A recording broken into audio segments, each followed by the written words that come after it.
क्या आपने भी किसी बैंक एनबीएफसी के माध्यम से किसी प्रकार का कोई क्रेडिट कार्ड लिया है?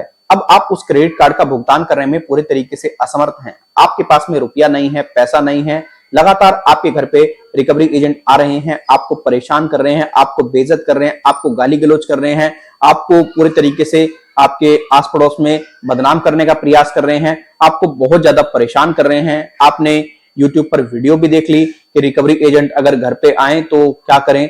आज की इस वीडियो में मैं आपको बहुत महत्वपूर्ण इंफॉर्मेशन देने वाला हूं। अगर रिकवरी एजेंट आपके घर पे आते हैं क्रेडिट कार्ड के केस में, आपको क्या करना है, क्या नहीं करना है, पूरी जानकारी इस वीडियो में दूंगा। और अगर आपने इस वीडियो को अच्छे तरीके से देख लिया, मैं आपको विश्वास दिलाता हूं आपके घर पे रिकवरी एजेंट आना बहुत हद तक कम हो जाएंगे, आएंगे ही नहीं। अगर आप पहली बार हमारे यूट्यूब चैनल पे आए हैं और आप चाहते हैं हम आपके लिए इसी प्रकार से यूजफुल कंटेंट लेकर के आते रहें, आप हमारे यूट्यूब चैनल को जरूर सब्सक्राइब करें और सब्सक्राइब करने के बाद में बेल आइकन को प्रेस कर दें और ऑन कर दें ऑल नोटिफिकेशन को। उससे क्या होगा, कोई भी हमारे द्वारा वीडियो लेकर के आई जाएगी उसका नोटिफिकेशन आपको सबसे पहले मिल जाएगा। अगर आप ऑलरेडी हमारे सब्सक्राइबर हैं तो आप लोगों से मेरा एक छोटा सा रिक्वेस्ट है, देखिए इस वीडियो को अधिक मित्रों में शेयर करें जो भी क्रेडिट कार्ड होल्डर हैं, जो क्रेडिट कार्ड लेने का सोच रहे हैं या ऑलरेडी क्रेडिट कार्ड ले चुके हैं, क्योंकि इस वीडियो में काफी ज्यादा इंपॉर्टेंट इंफॉर्मेशन दी जा रही है और ऐसी इंफॉर्मेशन कहीं भी आपको यूट्यूब पर नहीं मिलेगी। तो चलिए अधिक समय न लेते हुए स्टार्ट कर लेते हैं हमारा आज का वीडियो। आप में से काफी ऐसे व्यक्ति होंगे, अगर आपका पूरी तरीके से बैंक अकाउंट स्टेटमेंट बहुत बेहतर है, आपको कंटिन्यू पैसा आ रहा है आपके अकाउंट में, तो आज की डेट में क्या हो रहा है, बैंक और एनबीएफसी के द्वारा लोगों को बहुत इजीली क्रेडिट कार्ड इश्यू कर दिया जा रहा है। किसी की अगर सैलरी बहुत कम है उसको भी क्रेडिट कार्ड दे दिया जा रहा है। उसके क्रेडिट कार्ड की लिमिट जो है 20,000, 30,000, 40,000, 50,000 कर दी जा रही है। अभी देखो मेरे को ना एक कॉल आया क्रेडिट कार्ड से रिलेटेड। जब मुझे कॉल आया तो मैंने उस व्यक्ति से बात की। आइए पहले ये मैं कॉल रिकॉर्डिंग आपको सुनाता हूं। राहुल रमेश जी बात कर रहे हैं सर। बात कर रहा हूँ। राहुल जी मैं पैसेंजर.com से बात कर रहा हूँ। यस बताइए। देखिए ये आपके लिए एक इन्फॉर्मेशन कॉल की पैसेंजर की तरफ से, तो 2 मिनट बात कर सकते हैं बताइए। जी। आपकी प्रोफाइल पे सर पैसेंजर आपको एक premium category credit card offer कर रहा है राहुल जी। एंड अच्छा। इस कार्ड है बिल्कुल फ्री रहेगा लाइफ टाइम। अच्छा। फ्री होने के साथ साथ ये आपको मल्टीपल बेनिफिट दे रहा है कार्ड से, जो आपकी डेली लाइफ में भी काम आएंगे और आपको एक्स्ट्रा सेविंग करके दे रहेगा। ये क्या है क्रेडिट, क्या होता क्या है ये? सॉरी, होता क्या है ये? क्रेडिट कार्ड हम्म। ओके, इंडसइंड बैंक का है सर। होता क्या है ये? क्रेडिट कार्ड ये आपका जैसे आप डेबिट कार्ड यूज करते हो, अच्छा। ठीक है, सिमिलरली आपका बैंक आपको क्रेडिट कार्ड भी देता है। तो डेबिट कार्ड में आपका पैसा रहता है सेविंग अकाउंट में और क्रेडिट कार्ड में बैंक का पैसा रहता है सर। क्रेडिट अच्छा। कार्ड में आपको बहुत सारे ऑफर्स मिल जाते हैं, ऑनलाइन या ऑफलाइन काफ़ी सारी आपको छूट मिल जाती है, जबकि आपको डेबिट कार्ड में नहीं मिलती है। अच्छा। ठीक है, तो अगर एक पॉइंट में बात करूँ तो इसमें आप बैंक का पैसा यूज़ कर रहे हो, जिसको आपको पे करने के लिए 50 दिन का टाइम पीरियड मिल जाता है। अभी अच्छा। कभी कोई इमरजेंसी वगैरह आ जाती है तो वहाँ पे आपका ये काम आ जाता है। अगर पे ना करे पैसा फिर क्या हो? पे नहीं करेंगे तो आपके सिविल स्कोर में दिक्कत आएगी, वहाँ पे लेट पेमेंट चार्ज लगाते हैं। आप ईएमआई में कन्वर्ट करा सकते हो, तो मल्टीपल ऑप्शन आपको मिल जाते हैं। 50 दिन का आपको टाइम पीरियड मिल जाता है पे करने के लिए। अगर आप उस अच्छा। टाइम पे नहीं कर पा रहे हो तो आप ईएमआई में कन्वर्ट करा सकते हो। बड़े अमाउंट की पेमेंट छोटे छोटे अमाउंट में कर सकते हो सर। अब एक बात तो ठीक है, बताओ यार, मैं तो बेरोजगार इंसान हूँ, तो मेरे को क्रेडिट कार्ड बैंक दे क्यों रहा है? नहीं बैंक को आप कैसे अगर पता? आपका सिविल स्कोर अच्छा है सर, उसके बिहाफ पे आपको दिया जा रहा है। नहीं, ये बट अगर आप बेरोजगार है तो बेरोजगार, सिविल सिविल क्या होता है ये? हाँ जी, ये सिविल क्या होता है भाई? सिविल जी। आपने कभी लोन लिया है?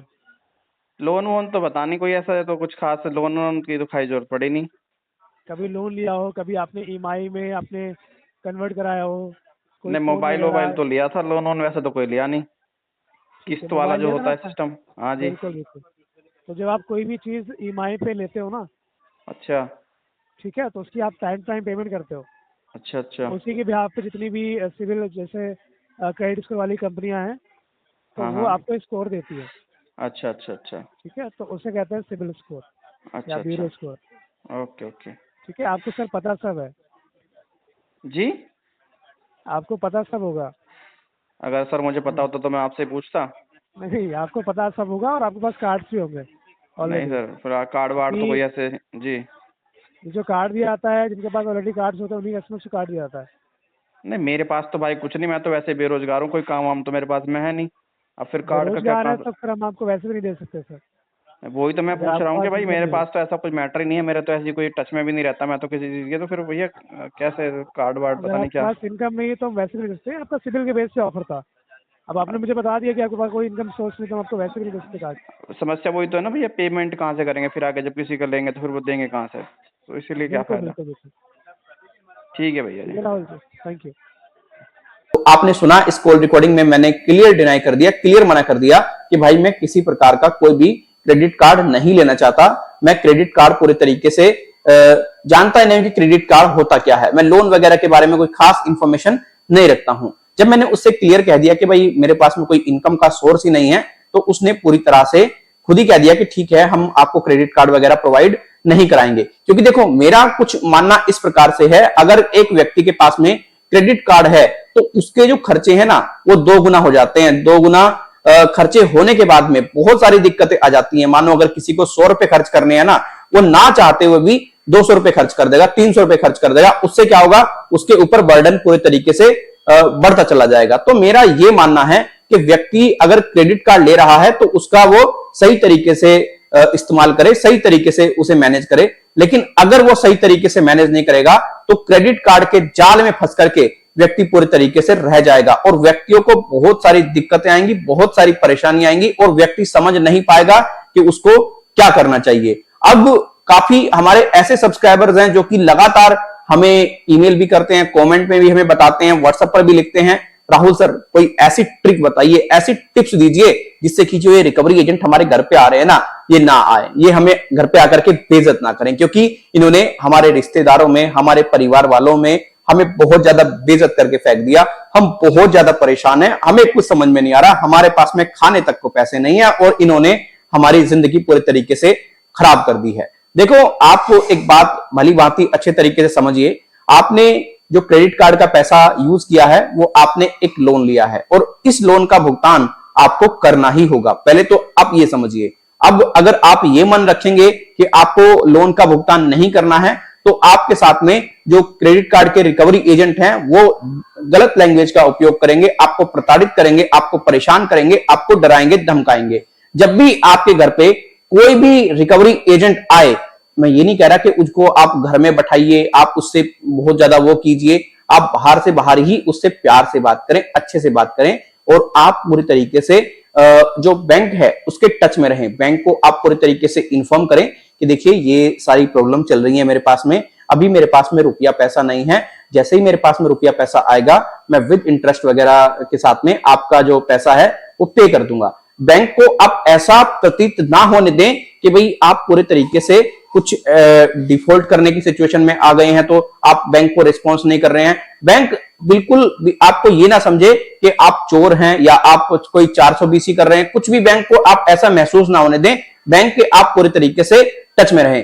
फिर जब आप बैंक के टच में रहेंगे बाय ईमेल, फिर लगातार अगर बैंक आपको पूरी तरीके से रिकवरी वालों से परेशान कराता है, रिकवरी वालों को आपको लगातार बहुत ज्यादा कॉल कराता है, रिकवरी वालों की लगातार आपके मैसेज रिसीव हो रही हैं, तो आपको क्या करना है, फिर बैंक को पूरी तरीके से इंफॉर्म करना है उसके ट्विटर अकाउंट पर, जो कि अब एक्स के नाम से है, कि भैया जब मैं आपको कंटिन्यू अपडेट कर रहा हूं, मेरी ये समस्या है और आप मेरी इस समस्या पर पूरी तरीके से समाधान नहीं दे रहे हैं, और आप मेरे पीछे रिकवरी वाले लगा रहे हैं, आप मेरे घर पे रिकवरी वालों को भेज रहे हैं। भैया जब मैं आपको जवाब दे रहा हूं कंटिन्यू, कोई दिक्कत नहीं है, कोई परेशानी नहीं है, मैं टच में हूं आपके, तो आप मेरे घर पे रिकवरी वालों को क्यों भेज रहे हैं? आपका मतलब क्या है भाई? अगर मैं आपके टच में नहीं हूं, अगर मैं आपके किसी कॉल का जवाब नहीं दे रहा हूं, आप ईमेल कर रहे हैं मैं उसका जवाब नहीं दे रहा हूं, आप कोई नोटिस भेज रहे हैं मैं उसका जवाब नहीं दे रहा हूं, तो मैं पूरे तरीके से चोर हूं।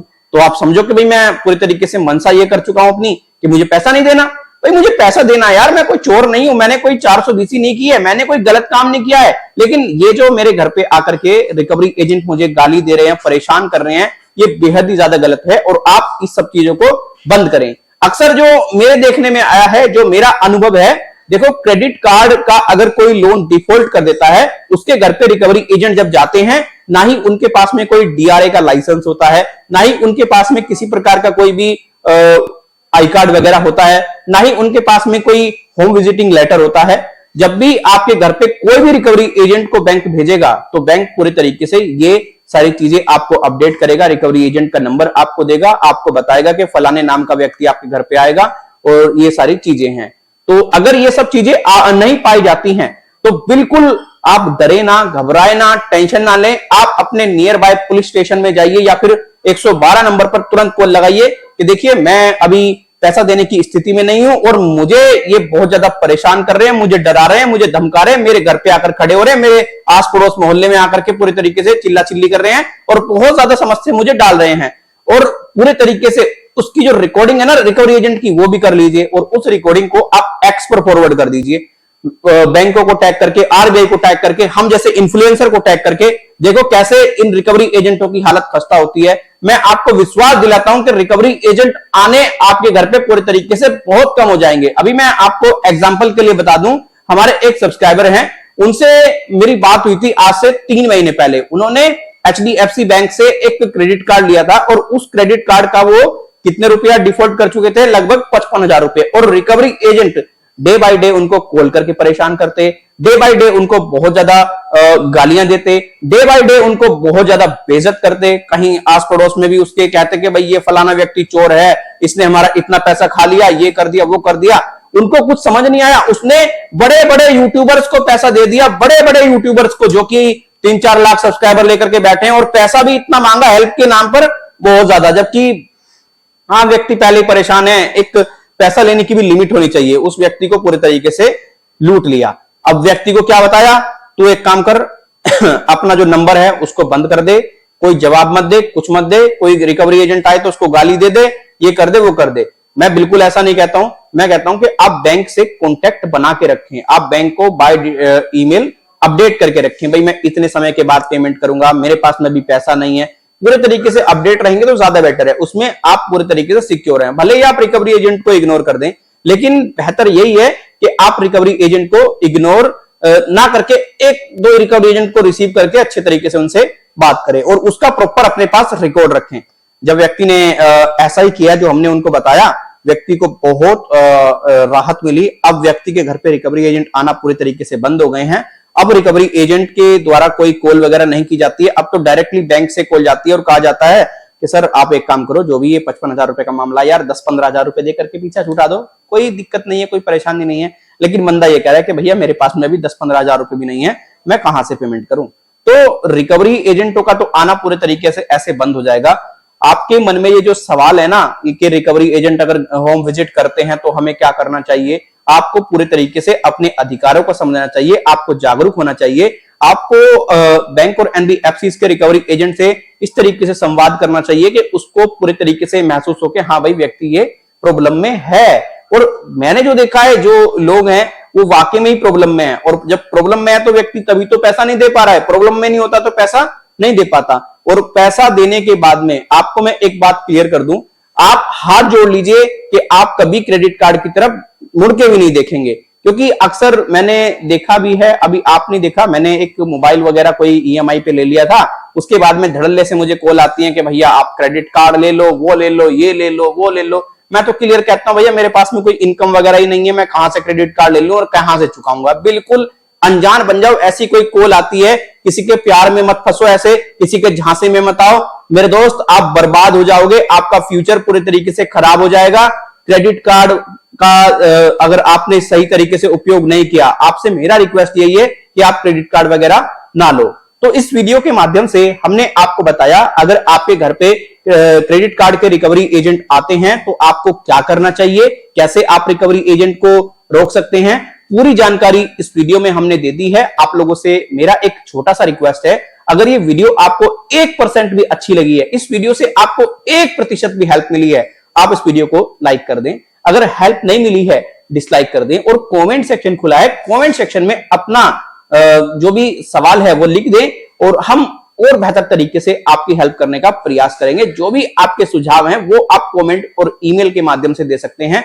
बाकी देखिए, हमने आपके लिए एक पेड सर्विस भी शुरू कर रखी है। अगर आपको कोई ज्यादा ही बड़ी प्रॉब्लम हो रही है, आप ज्यादा ही बड़ी दिक्कत में है, तो ये हमारा ऊपर आप व्हाट्सएप नंबर देख पा रहे होंगे स्क्रीन पर, इस पे आपको कॉन्टेक्ट करना है।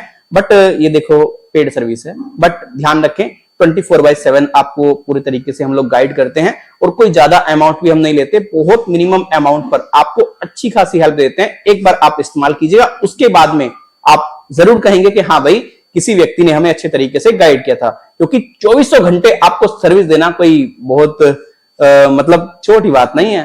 तो चलिए अब मुझे आप इजाजत दीजिएगा, मैं फिर मिलता हूं किसी और वीडियो में। अपना ख्याल रखें, अपनों का ख्याल रखें, अपने परिवार का ख्याल रखें, अपने बीवी बच्चों का अच्छे तरीके से ध्यान रखें, और कोई भी रिकवरी एजेंट आपको परेशान कर रहा है उससे आप डरे घबराए ना, अपने अधिकारों को समझते हुए उसके खिलाफ आप शिकायत कर दें।